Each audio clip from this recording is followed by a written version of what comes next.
Hi, everyone, this is Rob Roy, and welcome to the LA Wave Options U.S. Market Update. As we do each and every week, we show you on your screen the stocks that will be featured in this recording. As a quick reminder, if there's a particular stock you're interested in, you can go directly to it using the chapters feature in this recording. All right, let's take a look at what's going on in the markets.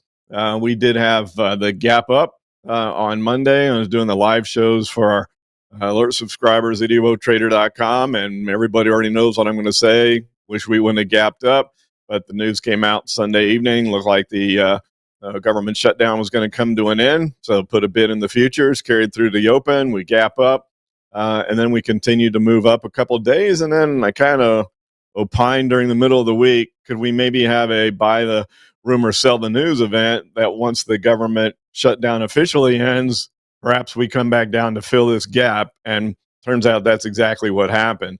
A little bit of a gap down today. And just as a note, we are recording this during market hours on Friday, so things could change slightly going into the close. Sometimes we have to based on time and travel considerations.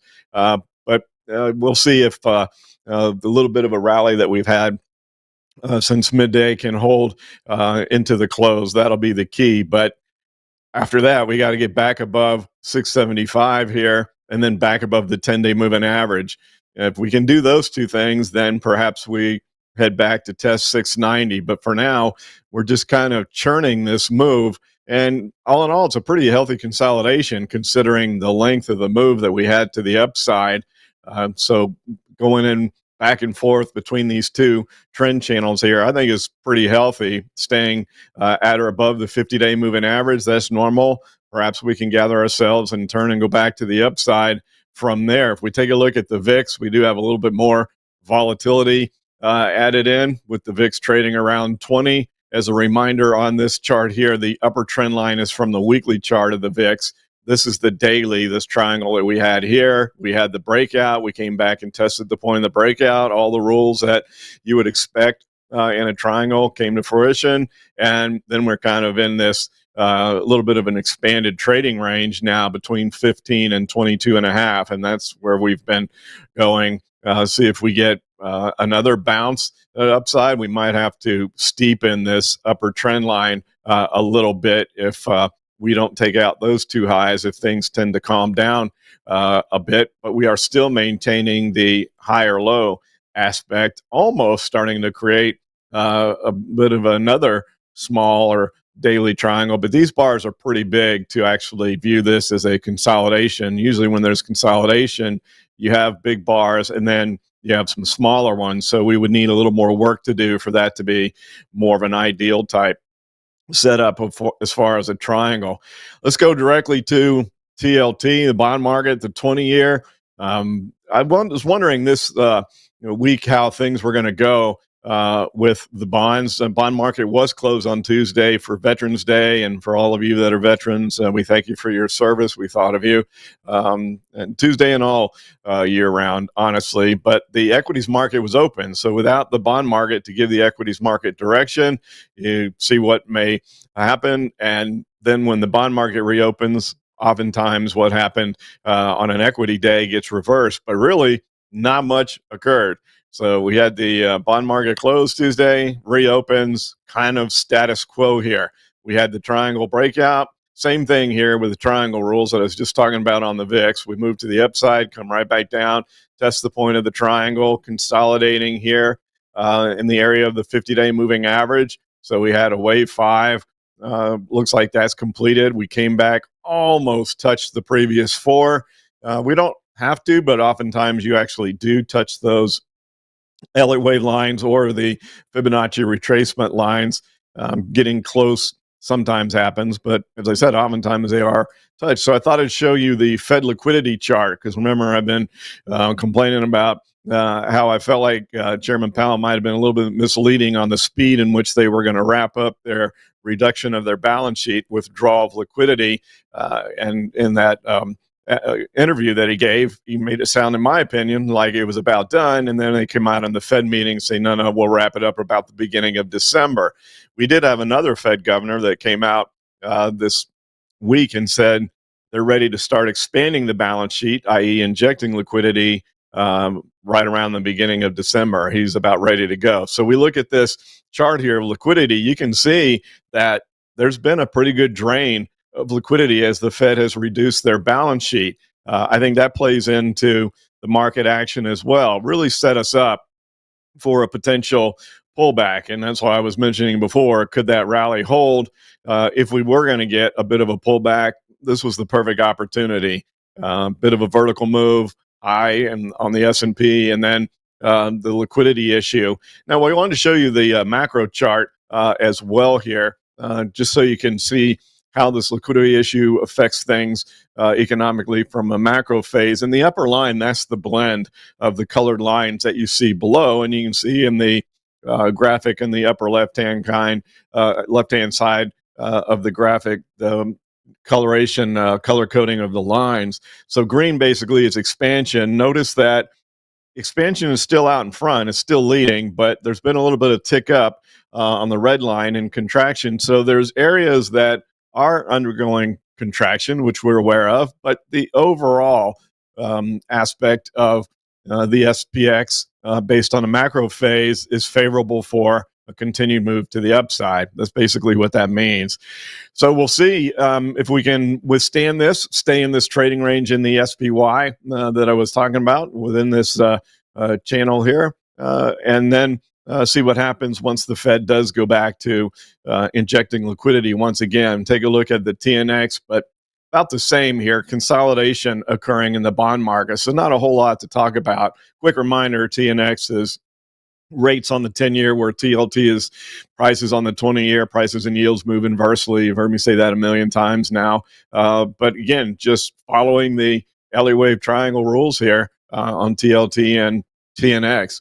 All right, if we take a look at the dollar, kind of cooperating pretty well. I would say we do have two different zigzags. You can see the 2C extensions. I know it makes the chart a little bit messy, but there's two zigzags that show that the dollar could break above 100.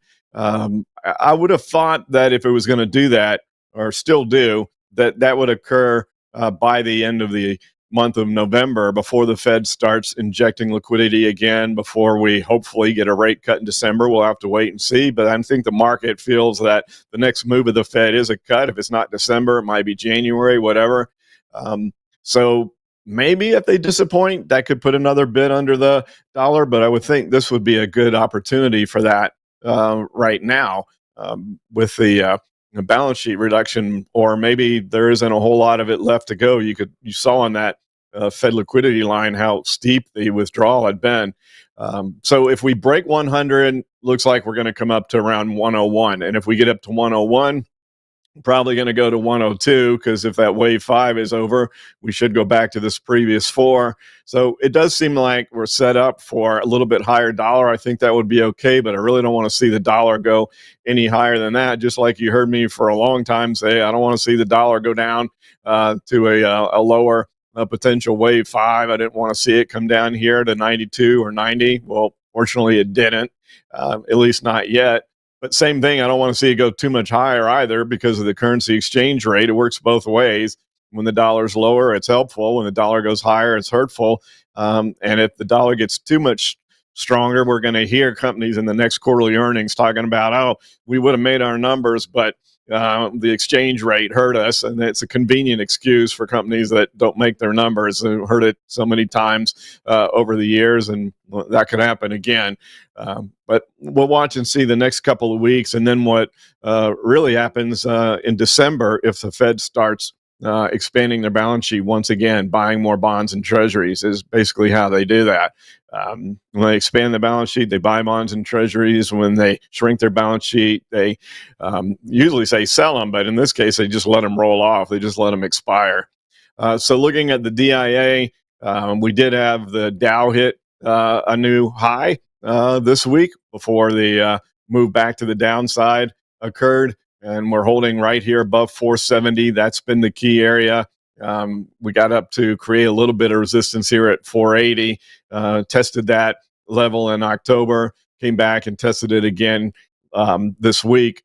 If we can hold 470, then maybe we get another run up here. So you can see that both the Dow and the S&P setting up for potential tests of those recent highs. If we don't hold here at 470, we got a couple of steps here of support on the way down. 460 has some congestion there. 450 would be next. So some areas, it doesn't look like we're going to have too much of a significant downturn in the DIA, even if the market continues to stay weak. As we move to the Qs, on the Q side of things, technology, you can see that you've heard the all the commentary about the Mag 7, the 10 tech stocks. They're all getting some valuation reductions are occurring right now, which again I think is healthy.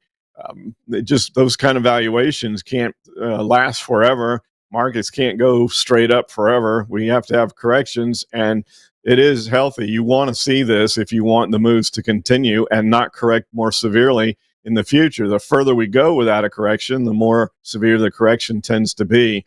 So right here, we're consolidating right in this area underneath the 610 level here on the Qs. Its corridor is right in this area between about 585 and 600. If we break above that, then its level to test would be back up there towards 630. Right where that C wave extension went, 100% exactly on the zigzag target. Remember, that was a 38.2% fib level there. So the first expectation was 61.8, 100% was the second level. So again, set up for an opportunity to correct, because when you go to an extended level like that, rarely does it go to a second extension. So 61.8 is the target, 100% is the extension. It happens, but very rarely. So everything just seemed to be set up for us to have a little bit of a pullback at this point in time. During this week's Trade Finder meeting, just talking about where things are moving to the upside with all these charts moving lower, I showed IBB as a post, just a thought as we were going through and looking at the markets, which is what we do each and every week during Trade Finder. You can see the IBB biotechs moving to the upside. So you can register for Trade Finder with the link that you see on your screen coming up. It's every Tuesday at 1 p.m. Eastern time. It's free. We look at the markets. We look for trade ideas. We have a live Q&A. It's a great community. They ask great questions, interact with each other. Hope you'll sign up and join us this coming week for Trade Finder. So just back to the chart real quick before we leave, and you just could see that there was an upward move. It's getting a little bit extended, which is why it was just kind of a post rather than an official idea put under the Trade Finder part of the software platform. And as a quick reminder, if you haven't gotten a copy of this software, you can get it at HUBB.com, two B's, HUBB.com. It's free. The Elliott wave labeling is free. They have an algorithm for the Elliott wave in there. There is an opportunity to subscribe to the AI signals if you want. You don't have to. The software and the Elliott wave is free. So get a copy of that. And then it includes that social media aspect where people can post their own ideas. And we talk about that a lot during Trade Finder on Tuesdays. So good social media aspect on this platform. All right, so let's get back to the charts and we'll take a look at IWM, the small caps. Kind of interesting the way they've been acting. We talk about how correlations exist until they don't. And for a while there, which you would expect, the IWM was moving right along with interest rates. And we've talked numerous times about how the IWM, the Russell, is the most interest rate sensitive of all the markets. Small companies, they need to borrow money. So if rates are lower, they borrow money to grow and expand their business. If rates are too high, they don't want to borrow. And so it makes it a little more challenging for growth. So if rates went up, then we had a little tick down in the IWM. If rates went down, we had a little bit of tick up. But now the rates have kind of consolidated in that area around those 2 points of the triangles on TLT and TNX. We've still had a move down with the market in general here on the IWM. So it had 130% extension. Once again, a pretty healthy correction, I think, or breaking the 50-day moving average.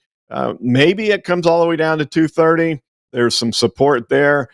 Not a whole lot in between. It's a little oversold. We're a little too far from the 10-day moving average. You know, the rule, no security in any time frame gets too far from the 10-day moving average for long. So maybe at the beginning of next week, we get a little bit of a bounce, but wouldn't surprise me to see us work our way down towards this 230 level on the Russell. But it can catch itself anywhere in there. There's just not a pretty significant level of support until we get down there towards 230, 225 in that range. Let's take a look at metals. Gold going through a bit of a correction here following this big run. Again, very healthy. We took off. We had this little triangle. We broke out of it. Again, gap up. But you get more gaps in GLD. I don't worry about those as much as I do on equity charts or on the ETFs of the S&P and the Dow with the gaps, just because of the way gold trades and is transferred into the numbers on the GLD. It tends to show a lot of gaps. So it doesn't follow that same most gaps get filled rule. So we gapped up. We came back down. Look at that, filling the gap. Exactly filling the gap at this point in time. Now we've got a little bit of a gap down. So maybe we just got a little bit ahead of ourselves on the breakout. And as you know, triangles break out one of three ways. They break out and run. They break out, test the breakout, and then take off and run. Or you get a false breakout where you break out and then the big move is actually the other way and the first breakout becomes a head fake. The second two scenarios are still in play here. We'll have to see.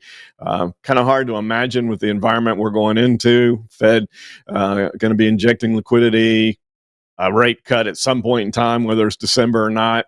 It does seem like a market environment that's right for the metals to continue their run after, once again, a much needed correction. So same thing, silver got vertical, corrected into a triangle, gapped up, back down. Haven't quite come all the way down and filled that gap in SLV. But as I said, don't kind of spend too much time worrying about the gaps on the metals, particularly the way they calculate the pricing. So if we go and look at this is where danger Will Robinson land is here in the crypto space, especially on BITB.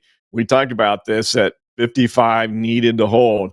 Last couple of weeks, we were saying 60 needed to hold. If 60 didn't hold, we'd probably go down to 55 pretty quickly. And that's exactly what happened. We came down really quickly. There is a zigzag right there on the C wave. And then it's come all the way down to this 100% extension on the C wave, which is where we are right now. I know it trades 24/7, but there is a calendar rollover for end of day charting programs.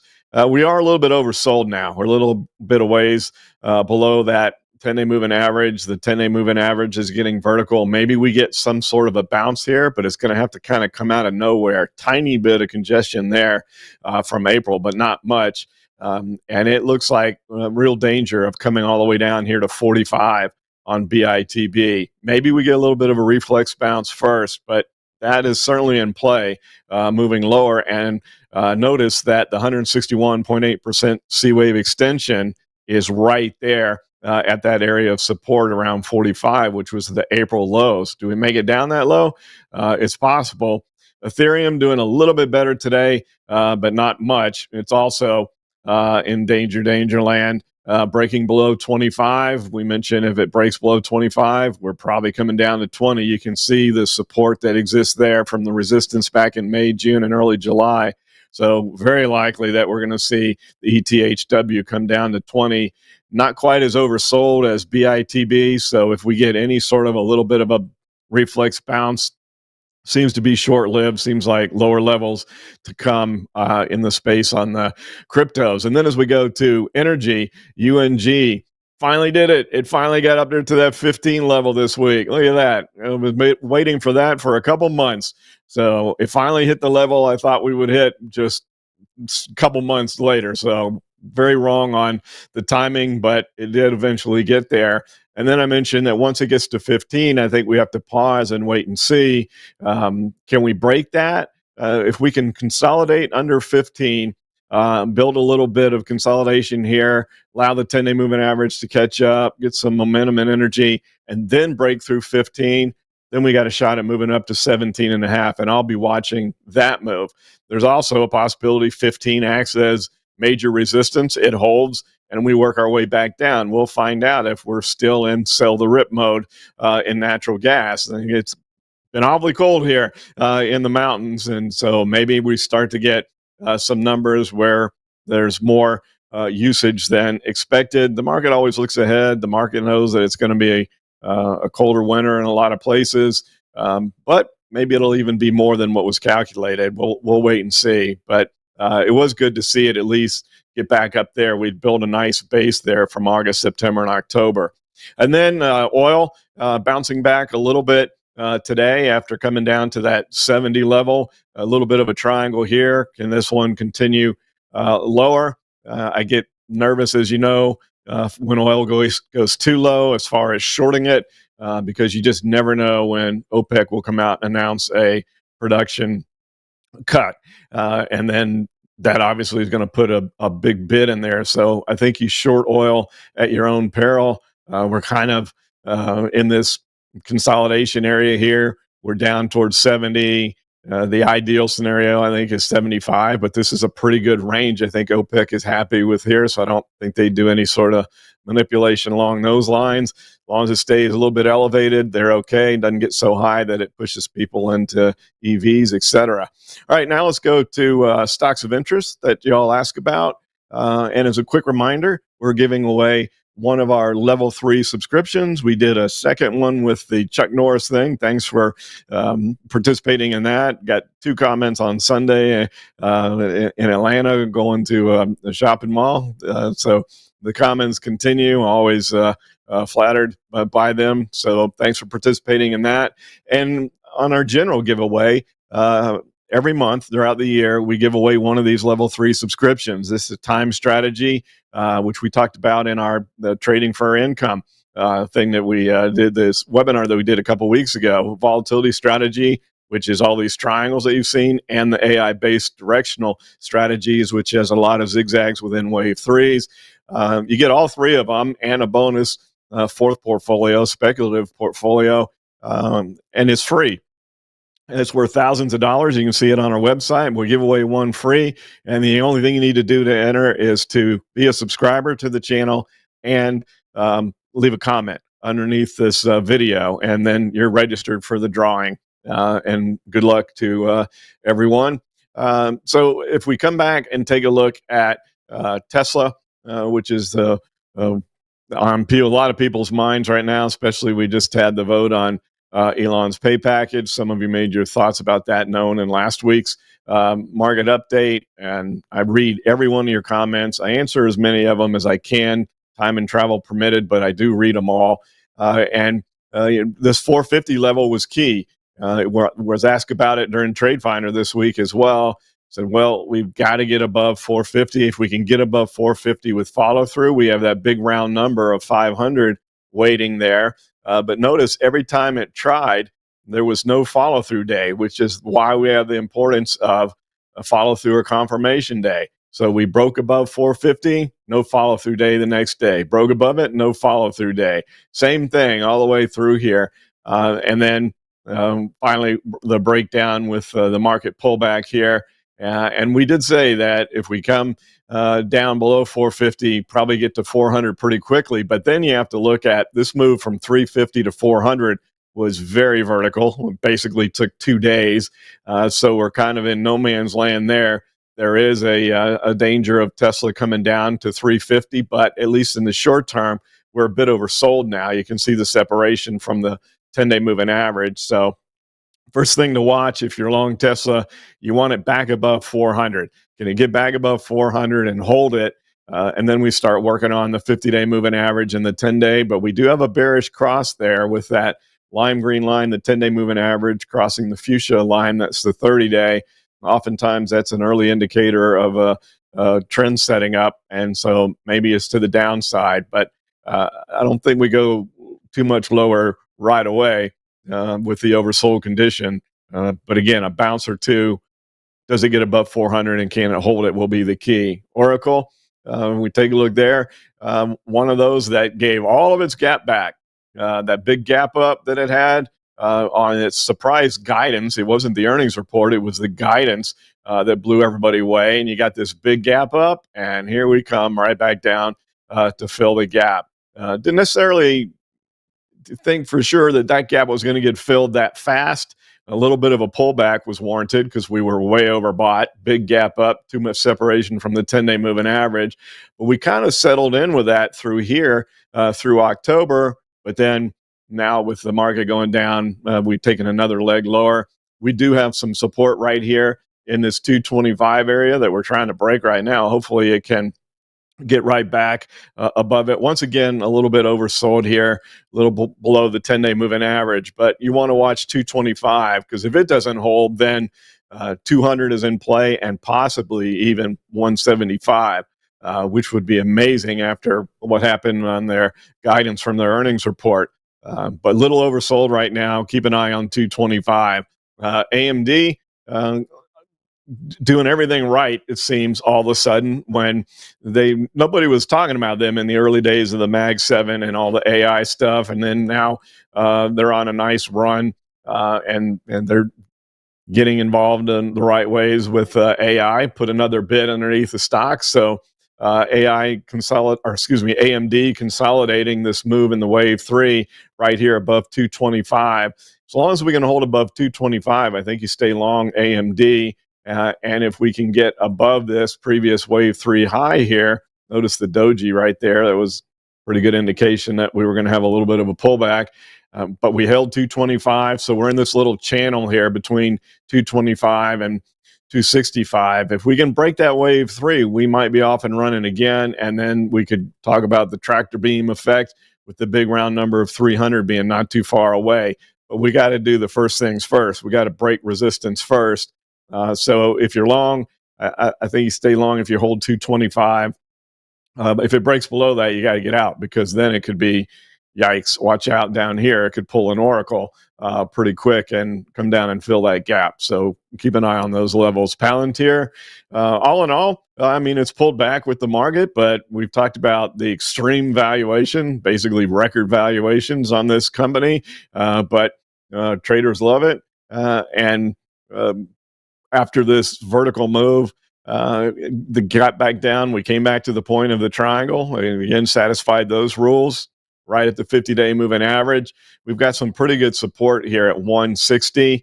We're a little bit oversold at this moment from the 10-day moving average here, a little bit of separation. So maybe we get a bounce at the beginning of next week or a big rally into the close. But even if 160 doesn't hold, there's another little level here at 150. So there's a pretty good corridor of support on Palantir here between 150 and 160. If we even make it down that far, it could hold the upper end.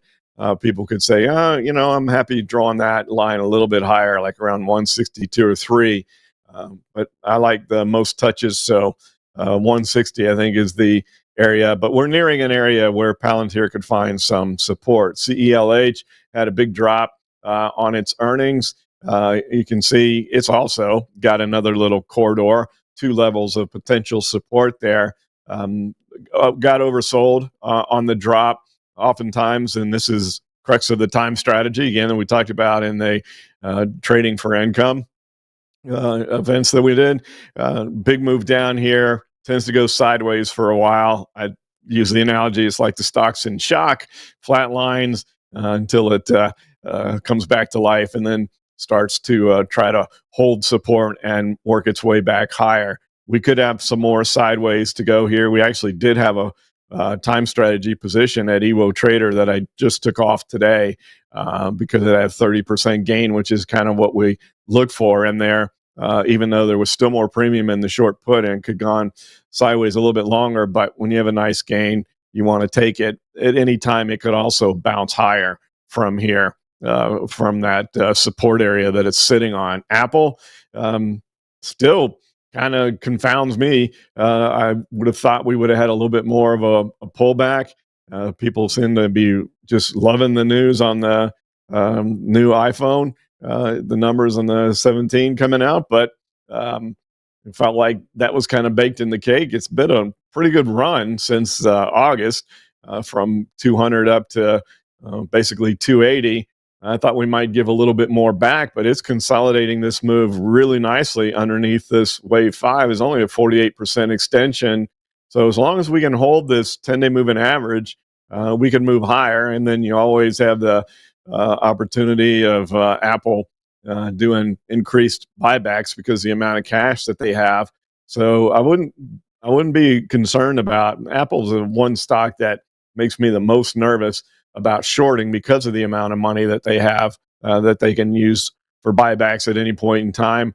But really, you're okay until it comes down here towards this 260 level. So you got some room here for further consolidation and still be net bullish on Apple.